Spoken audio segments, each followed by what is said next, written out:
சாமி படம் இருக்கு இல்லையா, இது நல்லா தொடச்சுன்னு ஃபஸ்ட்டு. ஏற்கனவே போட்ட சந்தன குங்குமத்தெல்லாம் எடுத்துட்டு நல்லா க்ளீன்.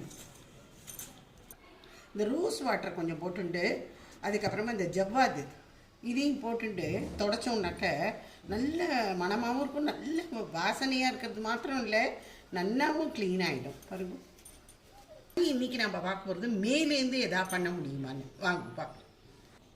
நான் இங்கே ஒரு கப்பில் கொஞ்சமாக மஞ்சள் பொடி, கொஞ்சம் சந்தன பவுடர் 2 கலந்துட்டுருக்கேன்.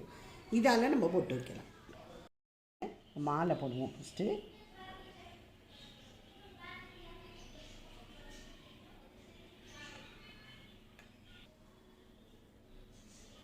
நான் இங்கே பட்ஸ் வச்சுட்டுருக்கேன்.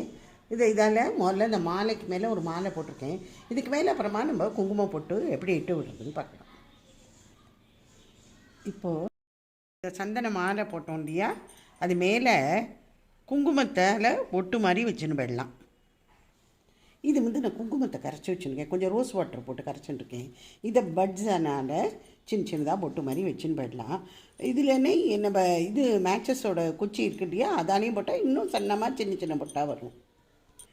இங்கே நான் டபுள் சைடு டேப் இருக்கு இல்லையா, அது சின்னதாக கட் பண்ணிகிட்டு இருக்கேன். அது என்னத்துக்குன்னு சொல்கிறேன். எங்கிட்ட ஒரு செயின் இருந்தது, இது டெய்லி சாமி படத்துக்கு போட்டு விடுறது தான். அதை இந்த அம்பாளுக்கு இப்போ போட்டுவிட்டோம். சென்டர் பாயிண்ட்டாக பார்த்து அங்கேயும் ஒன்று போட்டானே இந்த செயின் ஆடவே ஆடாது. இப்போது அப்படியே நம்ம ஒட்டி விட்டுறலாம் மேலே. இந்த மாலைக்கு பக்கமாக வெளிப்பக்கமாக இந்த மாதிரி மணிகள் நான் வாங்கி வச்சுட்டுருந்தேன். அதை ஒரு சரம் அது போட்டு விடலான் இருக்கேன். அதுக்கு மைதாவினால் பசை, இல்லைன்னா உங்கள்கிட்ட ஃபெவிகால் போடுறது உங்களுக்கு இஷ்டமாக இருந்ததுன்னா போட்டுக்கோங்க. இன்னும் நிறையா பேர் சாமி படத்துக்கு இதை போடுறது இல்லைன்னு சொல்கிறா. நீங்கள் மைதாவினால் பசை இருந்ததுன்னா அதை போட்டுக்கோங்க. இது இன்னொன்று பால் செயின் அதை வாங்கி கட் பண்ணி வச்சுட்டுருக்கேன். இது கழுத்தொட்டி போடுறதுக்கு.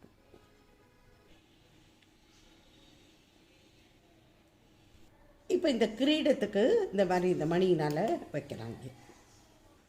இப்போ இந்த கிரீடத்துக்கு இங்கே மணி நம்ம ஒட்டியாச்சு. இது ஒரு காசு மேலே அம்பாளோட அலங்காரத்துக்காக தான் வாங்கிட்டு வந்திருந்தேன். அம்பாளோட படத்துக்கு போட்டுருக்கேன். இப்போ அம்பாளோட அலங்காரம் ஏகதேசம் முடிஞ்சு போச்சு. பார்க்கலாமா? இப்படி ஜொலிக்கிறா பாருங்க அம்பாள். அலங்காரமெல்லாம் எப்படி பண்ணியிருக்கேன்னு சொல்லுங்க. சுமாராக தான் வந்திருக்கு, எனக்கே தெரியறது. இருந்தாலும் பரவாயில்ல இல்லையா, நான் ஃபஸ்ட் டைம் இது மாதிரி பண்ணுறேன்.